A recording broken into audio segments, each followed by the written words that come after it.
Study with Tony Stewart podcast. I'm pleased to be joined today by Haruka Yamashita. Haruka is a college admissions counselor and the founder of Planet Education. Haruka is also the host of College Knowledge with Haruka series on YouTube. In this episode, we'll be discussing Haruka's philosophy and what college knowledge you need to know to make the best college admission decisions. Haruka, welcome to Get Ready. Thank you for joining me today. Thanks so much for having me. Yeah, it's a pleasure. I can't wait to learn more about you and what you're doing. So, this is always the starting question. Can you tell us a little bit, what is your origin story? How did you get started with college knowledge? Well, I'm originally from New York, and I graduated from Cornell University with a major in human development and family studies. And I was a volunteer as an alumni working to help students in the Bay Area with college interviews. And I just got so involved with it that one day someone said, "You treat this like a job." That's when I had this kind of aha moment, like this can actually be a profession. So I made a shift from working in Silicon Valley. I mean, it didn't turn overnight, but I discovered that there was a job out there called independent educational consultants, where you can help students and families with the college admissions process. And so I established my company, Planet Education, back in 2016, and here I am now. Fantastic. So, as we get into it, can you tell us a little bit about your financial philosophy? What is your financial philosophy? Well, I think that when students and families are beginning their college admissions journeys, there's a balance that has to be maintained. And that is that when you build a best fit college list, it has to balance three things. People often talk about academic fit, of course, your GPA, your academic strength, your test scores, that type of thing, what you want to study. Then the second thing is social fit, all of your extracurricular activities, demographics, location. But there's a third element that's really important, and that's financial fit. That's a third element. And I think that when you think of academic, social, and financial fit, they're almost like three legs on a stool. And if any of them are not balanced, you're going to tip. So financial fit, actually, as the years go by, I think that is perhaps the number one thing, even more important than academic and social fit. So I'm thrilled to be able to have this opportunity to talk about financial fit for families as they are building their college lists and looking at colleges. Well, that's great. And I think that was something that we were definitely talking about, is how did you come up with that concept? What is the concept of best fit colleges? So when you look at the college admission, seems really daunting for many families, because you think that there are only, like, say, these Ivy League schools, and my kid is not a perfect student, and that's and college costs so much, and how is my child ever going to get admitted? But you kind of have to set all of that noise aside, because at the end of the day, you have to realize that every student is unique, and you have to think about your student's situation, your family situation first, right? You have to be customized. So understanding that each family has a budget, every college, every university has a price tag, and that you have to honor what your budget is as an integral part of the college list building process. And it's not rocket science, but it also does require some due diligence, you know? So, and there are tools out there. There's a process. There are concepts to understand.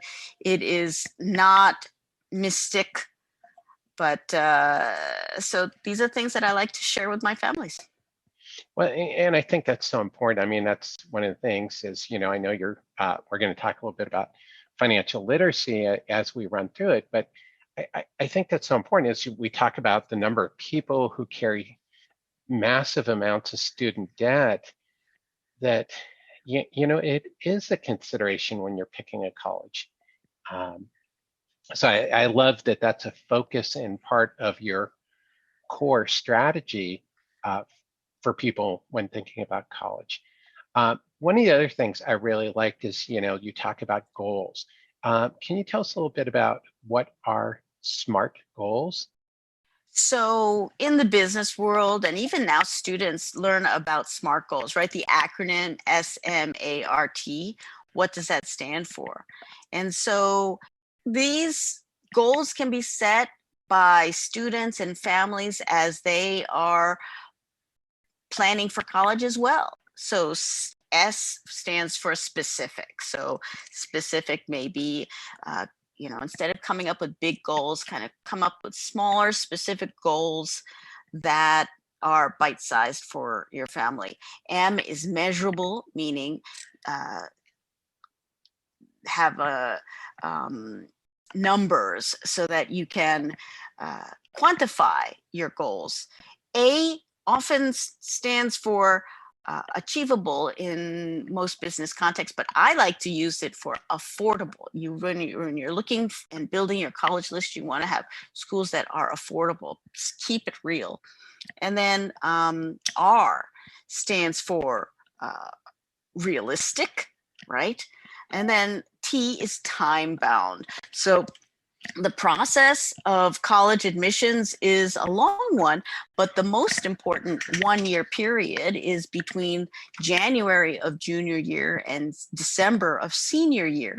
So things that you're working on before that, during that period, and after kind of reaches a kind of a crescendo. So the intensity of your research will differ where you are and how old your kid or children are.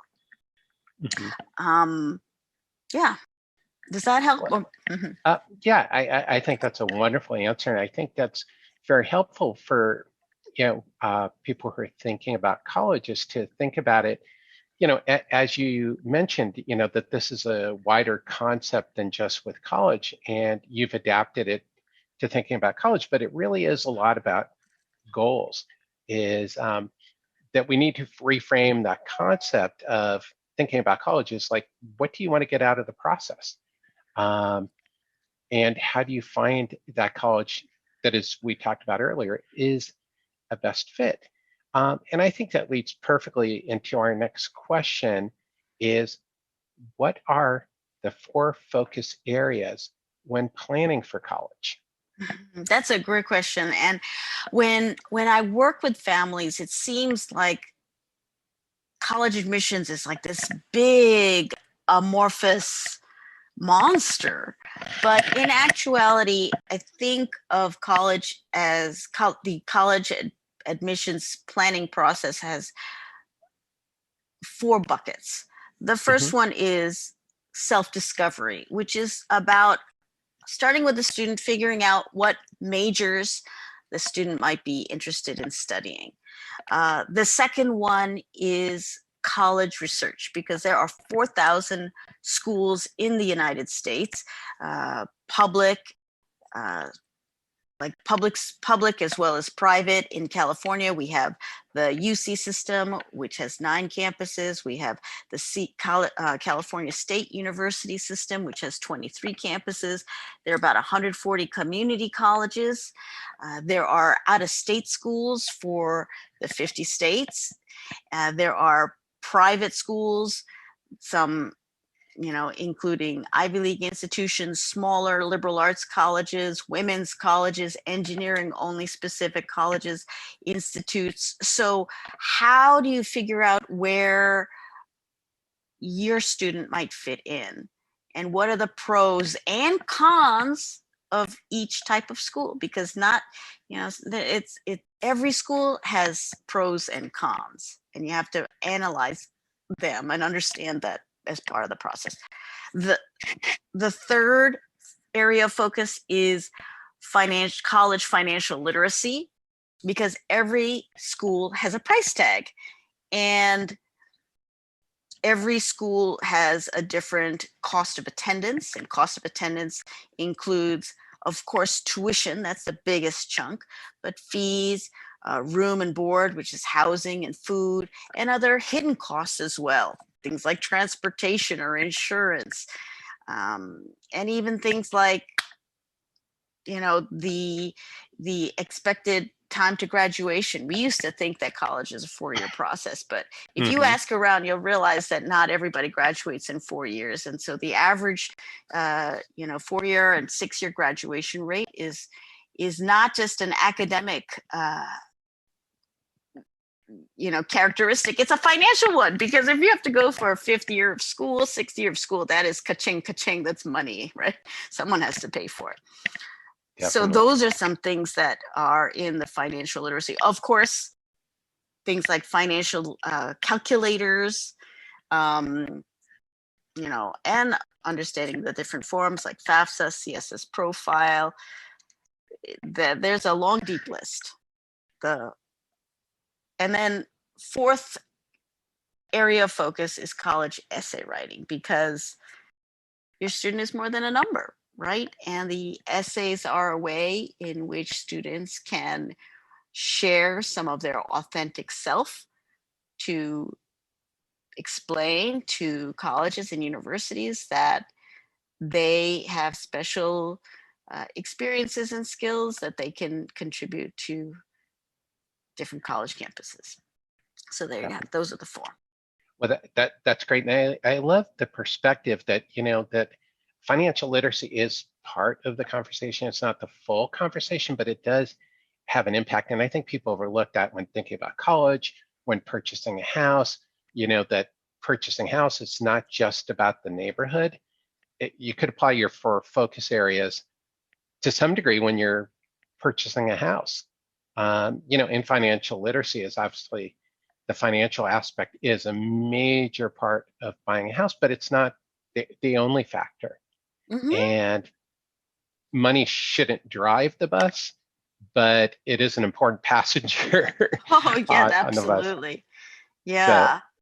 So you need to decide whether you're taking a bus or whether you're taking a limousine or something in between. Well, yeah, there you go. That's back to the, that the money is an important part of it, but it's also part of how you want to travel. Some people, it's worth that trade-off. We look at it with the cars people drive. It's like, some people think a Porsche is worth the money. I'd prefer to save the money. So it's that trade-off. And I think, maybe, that's a sense I get from talking with you. And for disclosure for our listeners, is I've hired Haruka as a counselor for my son. That's how much I love her philosophy. But I think that's part of what you're saying is that, everybody's got to make their own choice about what they want and their affordability. Exactly. When you're looking for schools, when you're building a college list for your own child, goes back to my initial best fit college philosophy of the 3 things, right? The academic fit. You want to figure out whether the family or the student has academic strength. And some are strong and some are not. And even if your student is a B student, you still have to find schools for them. Whether your family is earning more than 100K per year, 200K per year, or maybe under 50K per year, you still have to find a school that meets that budget, right?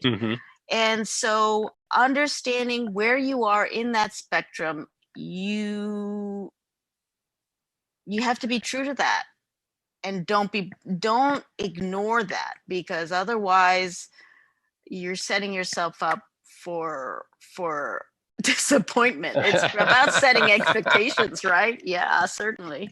Reasonable expectations. Yeah. That's so important. So one of the things you're doing that I think is great is that you're putting a lot of free information out there, free resources for people. Um, can you tell us about your college knowledge with Haruka YouTube series?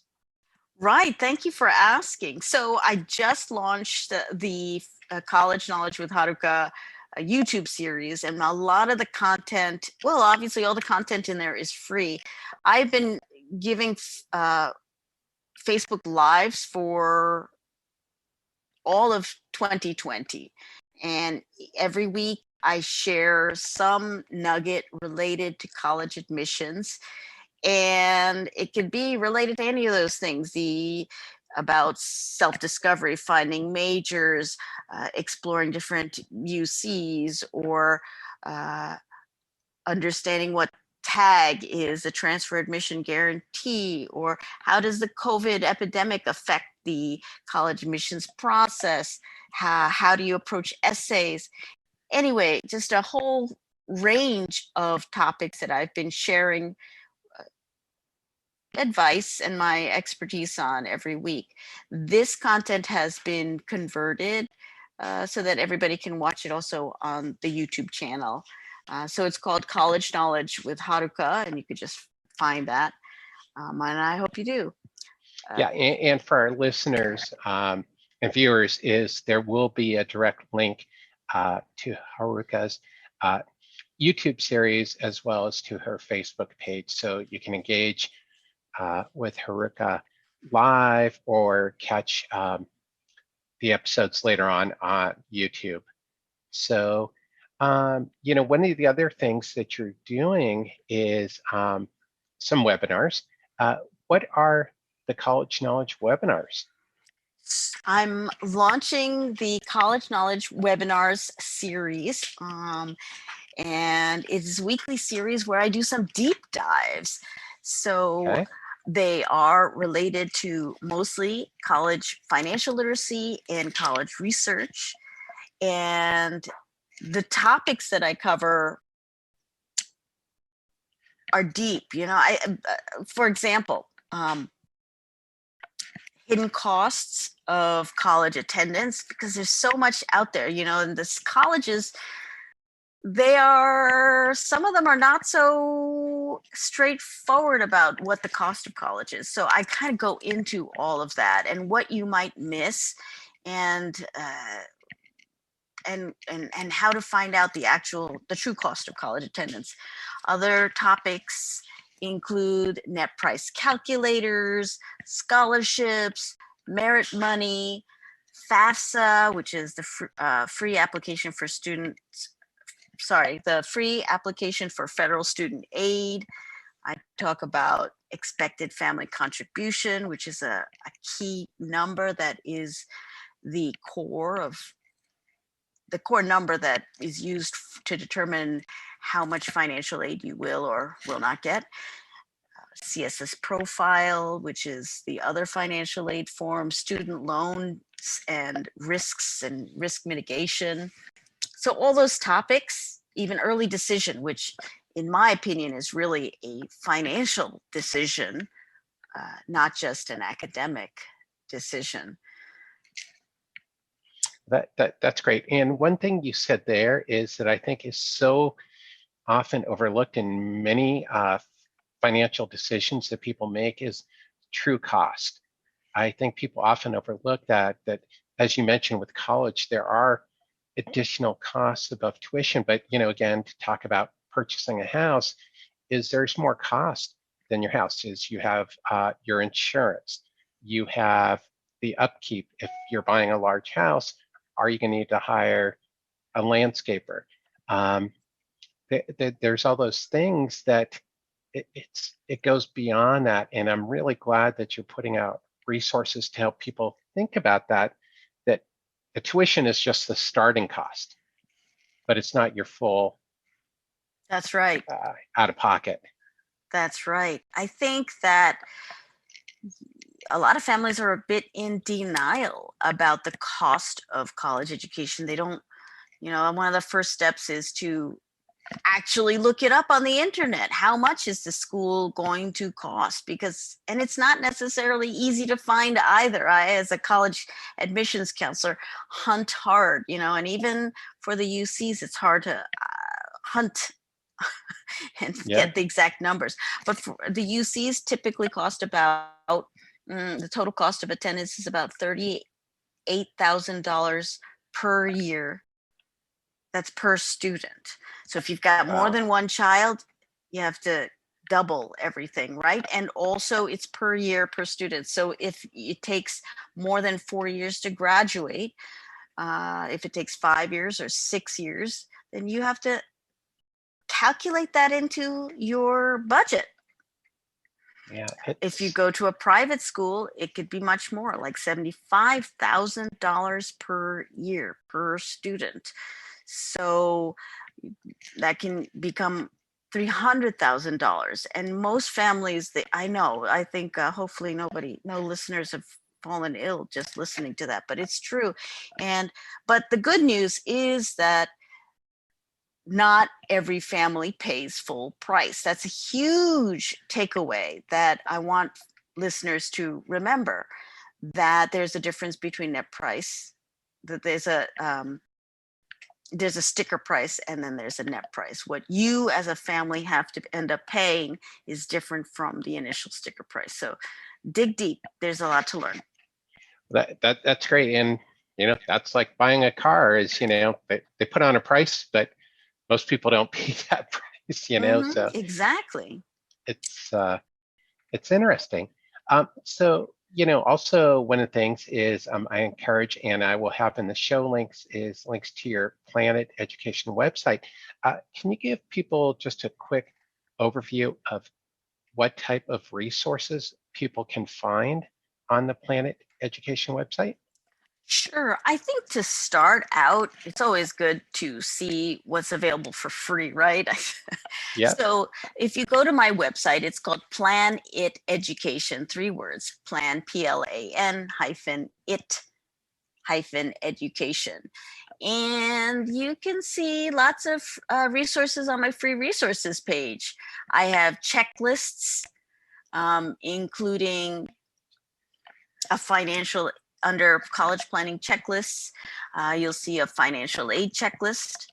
If you scroll down, you'll see a green section where I've kept all of my financial literacy resources together. So financial aid basics, including glossaries, different calculators, FAFSA forecasters, net price calculator information, a link to getting the FAFSA form as a PDF, what is the CSS profile, different CSS profile schools, also a section just on scholarships. So if any of these topics are interesting to you and you're finding it difficult to navigate on Google, or it's true, because if you just do a Google search and say, all right, let's find scholarships, sometimes it's totally overwhelming because there are 30 sites out there. What's the best resources related to financial aid? I mean, it's just like you get on Amazon, how many? It can be very overwhelming, but I vetted these links. These are the ones that I believe I can trust, and these are for your families. Definitely. And I think you and I talked about one of the sites, Big Future, which is from the College Board, SAT, and how you've narrowed down, they're incredible. They have an incredible amount of resources, but finding that right resource is a challenge. It is. I think that if you're totally a newbie at this, the Big Future website is pretty good.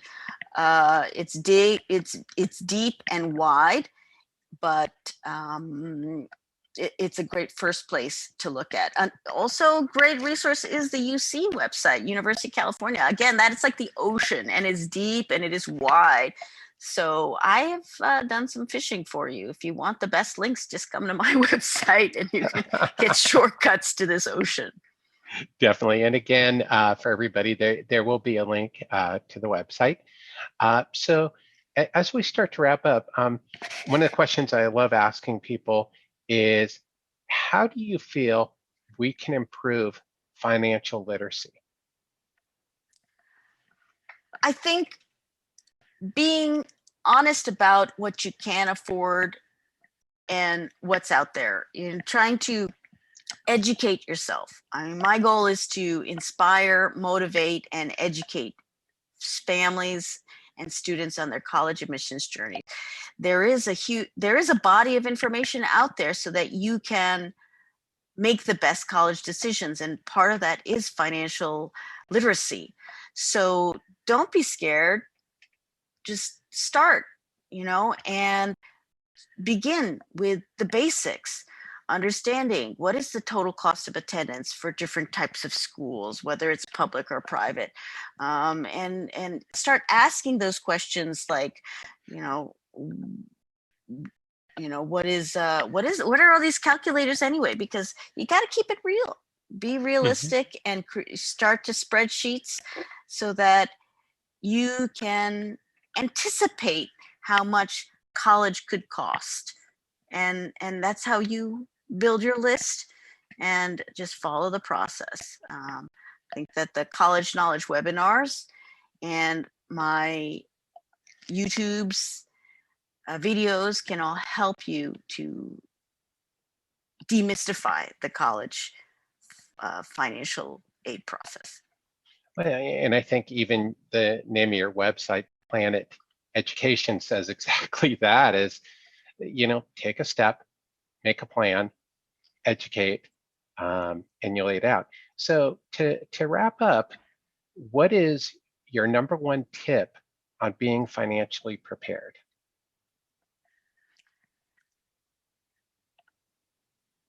Pay attention, and I love it. and prepare for the heart-to-heart college money talk. I like that. I like that. So we've talked a lot about this, but just as a reminder, where can people learn more about you?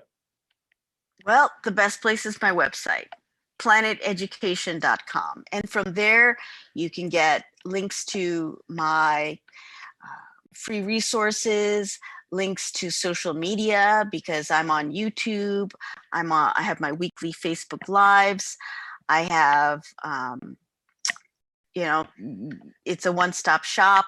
You can find out about deep dive college knowledge webinars and bonus presentations. I gave a presentation to UC Berkeley Splash about